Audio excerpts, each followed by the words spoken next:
Fury demands 50-50 to fight AJ? And who does Bo Mack think is the biggest challenge for Bud Crawford at 147? We answer this next. Please like and subscribe. Help us hit 10,000 subscribers. Leave us a comment. Welcome to Tuesday Night Fights on a Wednesday. I was a little sick last night, a little under the weather, so didn't get to do a show, so I'll do Tuesday's show on Wednesday. Some big names to get into, some big news regarding big names. The AJ Fury negotiations heat up, and Bo Mack reveals who is the biggest challenge for Terence Crawford at 147, or at least who he thinks it is. So there's some three-way feud going on, some three-way triangle going on in the heavyweight division between AJ Fury and Wilder. Fury and AJ are getting into some heated negotiations or talks of negotiations or whatever you'd like to call it. Again, I want to be very clear with this. Tyson Fury and Anthony Joshua will not be fighting in 2019. AJ won't be fighting Deontay Wilder either. Look, right now, Eddie Hearn and Matchroom control 3/4 of the heavyweight division, 3 out of 4 belts. And it isn't going to... It's invested so much time and money into this division, acquiring so many heavyweights. Chisora, White, Usyk, Big Baby Miller. There's so many heavyweights on the Matchroom side and the Eddie Hearn side. Eddie Hearn is a businessman. He's not going to risk losing control of the heavyweight division before he's exhausted all options, meaning that he's put AJ in the ring with Big Baby Miller, with Usyk, with Dillian White. All those fights come before Tyson Fury or Deontay Wilder comes. We're just putting that out there. He's invested so much time and money. He's invested so much into AJ and the heavyweight picture. So AJ versus Fury Wilder, not going to happen, baby. Not in 2019. Not until he's run through all the rest of the heavyweights in his stable. As I said, it includes at least, and not limited to, White, Miller, and Usyk. It's negotiations. It's a tactic. Each guy wants to get more money. And this is the tactic that they're using. I have this fight with Fury saying I want to negotiate with Wilder, but in order to bring up my negotiations to give me another chip, I'm gonna pretend like I'm gonna fight this guy. AJ's not gonna fight him, and it's not AJ. Eddie Hearn's not gonna let it happen. This is again, I'm not saying AJ's scared of any of those guys. He won't. He's not. And I'm sure he fights all those guys at some point. But at that point's not now. This is a business. It is what it is. Closely related to that, but on a more positive note, Fury Wilder 2 is going to happen. And you can quote me on that. It's going to happen in April or May of this year. It's going to happen in the first half of 2019. Both guys want the fight. Both guys are going to make it. Both guys are going to make this fight. There are some sticking points, namely where the fight will be held. And I want to get into this for just a second. Because where it will be held, could be a major sticking point. This is what could hold up the fight. But again, I say it's going to get made. They both have an argument to have the fight hosted in their home country or town or whatever you want to call it. Wilder would say it's bigger. If I'm Deontay Wilder, this is the case I would lay out to have it in the U.S. It's bigger money in the U.S., and I'm the world champ. So no, you don't tell me where to go. It's a fair point. That's what Wilder would say. That's what DeBella would say, and his team would say. Al Heyman and the rest of us would say that. And it's a fair point. It's a good point. Flip that around. What's Tyson Fury's argument? Okay. Tyson Fury would say this: I beat you. I dominated you. I won somewhere between 8 and 10 rounds, meaning I won the decision by between 2 and 6 points. I was robbed. Everybody knows I was robbed. It was one of the most bogus decisions in recent boxing history, in heavyweight division history. I can't possibly take a decision in the U.S. I already went there. I beat you easily, and I got robbed. I got stuck with a draw. The best I can do is get a draw. I won 8 to 10 rounds, and I got stuck with a draw.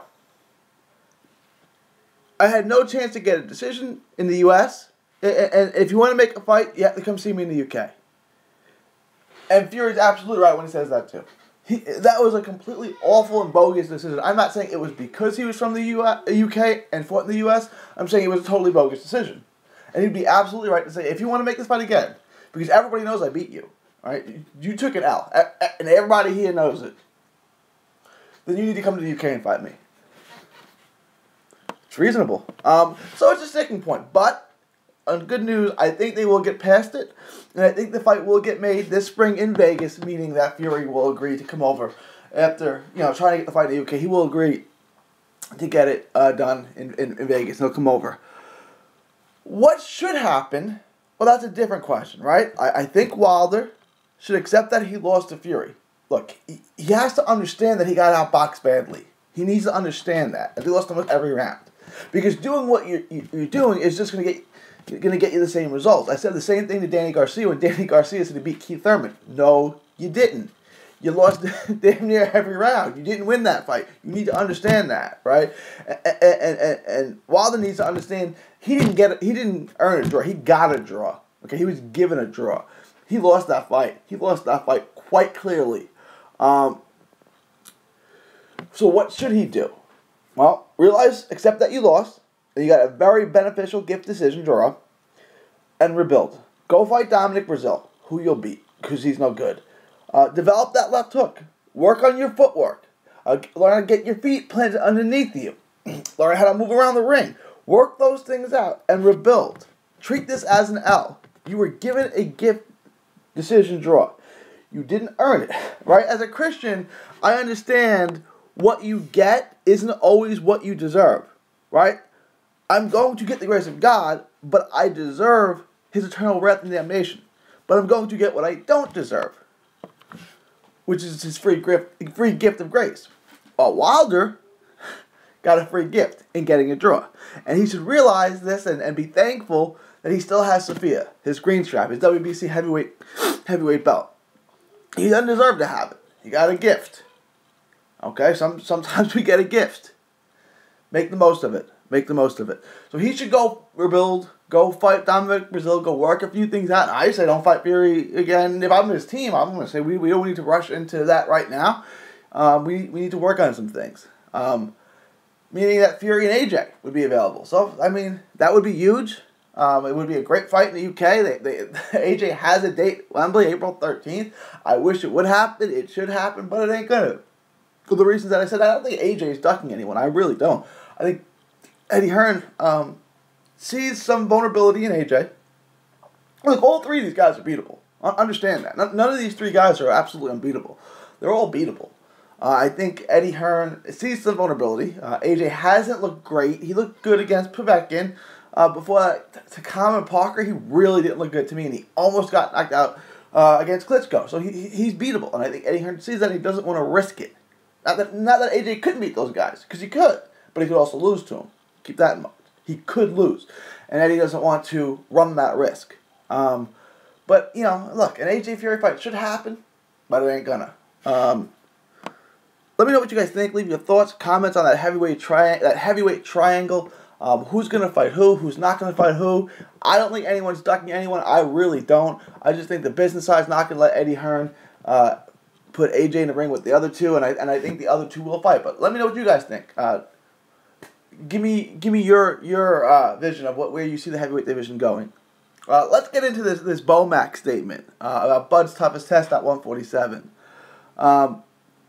So Terence Crawford, trainer, Brian McIntyre, a.k.a. Bo Mack, said that Keith Thurman is actually, of all the champions at least, Porter, Thurman, and Spence, Thurman is the biggest test. That's right, the highly inactive Keefy Poo, one-time Thurman, who still has the WBA belt, even though he hasn't fought in 2 years, which is almost unthinkable how an organization can let you hold on to a belt for 2 years without defending it. But they did, and then you fight Josesito Lopez. Look, you guys know how I feel about Keith Thurman. Whatever. But what's interesting is he said it's not Errol Spence, which is the fight that everyone's clamoring for, right? Errol Spence, everyone calls him the boogeyman at 147. He's stopping people. He's beating the snot out of people. He's the guy right now. Crawford versus Spence, to me, would be the best fight possible. I favor Thurman against anyone at 147, which includes Errol Spence, but that's the best fight that can be made. The best fight in American boxing that can be made right now. I'm not talking the biggest fight. I'm not talking about the biggest generator. I'm talking about just the best fight. Realistically, two guys in the same weight class. What's the best matchup we can make? Terence Crawford versus Errol Spence. Best fight we can make. So let's make it. I pick Crawford. I think Crawford's too skilled. I think he's too multidimensional. But again, I don't think Spence is just a seek and destroy guy. I think his jab as well moves. I think he jabs well. I think he moves his feet well. I think he does a lot of things really well. But Crawford just does everything. You know what I'm saying? It's like I don't think Kevin Durant is just a scorer. I think he does other things. I think he can dribble. I think he can pass. I think he can rebound. I think he can block shots. But predominantly, he's a scorer. And LeBron James is predominantly everything. So basically, in this, I'm comparing Kevin Durant to Errol Spence and LeBron James to Terence Crawford. Crawford James, he does everything, which is why I pick Crawford to beat anybody. But look, Bo Mack said that size isn't relevant, right? That Crawford come up and beat bigger guys. He says that he beat Benavidez was bigger. Benavidez was taller. He's not big and physically strong like Spence. And I'm not trying to tell Bo Mack how to do his job. He's obviously done a wonderful job. I'm just saying that comparing a tall guy to a thick guy, not the same thing, not the same type of strength. And one guy could have, skinny guy strength and leverage and things like that, like Crawford has it to a degree, but that's an apples to orange comparison when he was saying Benavidez was bigger. Jeff Horn was bigger. Jeff Horn clearly doesn't have the skill set of Errol Spence, but he at least has the size, right? He wasn't going to be pushed around. He wasn't going to be walked backwards. He wasn't going to be beaten up in the trenches physically. I mean, with his fist, obviously Crawford beat him up and had a field day with him. But Horn is built more like Spence than Benavidez is. So Horn was a bigger guy. That would have been a better comparison than Benavidez. But look, we aren't going to get that fight either. And this is a point I keep harping on. We're not going to get Terence Crawford versus Keith Thurman ever. Keith Thurman says, I don't respect Terence Crawford. That's what he said, plain and simple. But I need a year of tune-ups to get ready for him.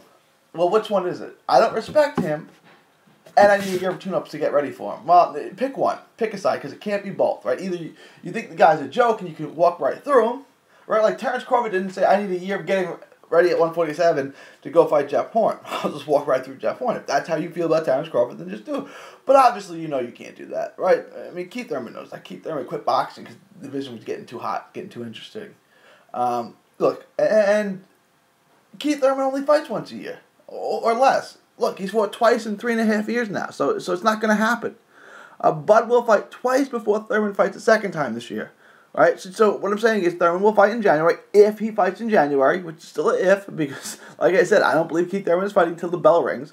If he fights in January, like he's scheduled to, Terence Crawford will fight twice more, meaning against Conor in April, and then again probably in September, and Keith Thurman will not have been back in the ring yet. I'm just keeping it 100. Like, I'm just being real. That's just the way it is. Like, he's not going to fight again.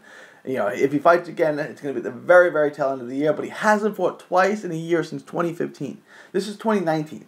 So it's been 4 years since he fought twice in a year. He ain't fighting twice this year. He's fighting Jose Lopez this year. And I don't know, maybe he'll need another 2 or something next year.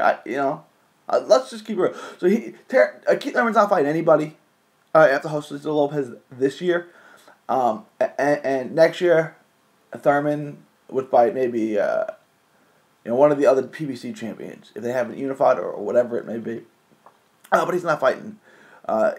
He's not going to fight. I don't see him fighting Spence either. We'll see. But he's not fighting Crawford. Al Heyman, PBC won't let that happen. They won't risk losing the welterweight division the same way Eddie Hearn won't risk losing control of the heavyweight division. Both Eddie and Al, have 3/4 of that division. The heavyweight division right now is king in the UK, and the welterweight division is, of course, king in the US. So neither one of those guys are going to lose their stranglehold, their dominance in their respective division, which are, at least in recent history, the two biggest moneymakers. So, look, I get what Bo Mack is saying. Keefe Poo is a talented fighter. I've never taken that away from him. excellent legs. He moves really well. He can dance around the ring. Obviously, he has got tremendous pop. Even though he has only one knockout in the last 3 or 4 years or whatever it may be. He didn't knock out Garcia or Porter. Before they didn't knock out Robert Guerrero and Bundu, I guess. The only knockout he's got is the stoppage win over Collazo, and that's slugfest. So his power is great. I don't think it's what Errol Spence's is, but it's certainly enough to knock you out. Highly athletic. Look, his skills are a lot better than you may think. But let me know what you guys think. I get what Bo Mack is saying, is that Keith Thurman is more versatile than Errol Spence. I get that. Do you think this is a bluff? Do you think this is trying to get one of those two guys in the ring, or what do you guys think? Leave your thoughts, comments below. For Tuesday Night Fights on a Wednesday, this is 3D Boxing signing off, saying thank you and God bless. Enjoy 3D Boxing vlog videos? Show us some love by clicking the like button. Don't miss a tweet, post, story, or video. 3dboxingvlog.com is also on Facebook, Twitter, and Instagram. Hit the subscribe button now to stay inside the ring.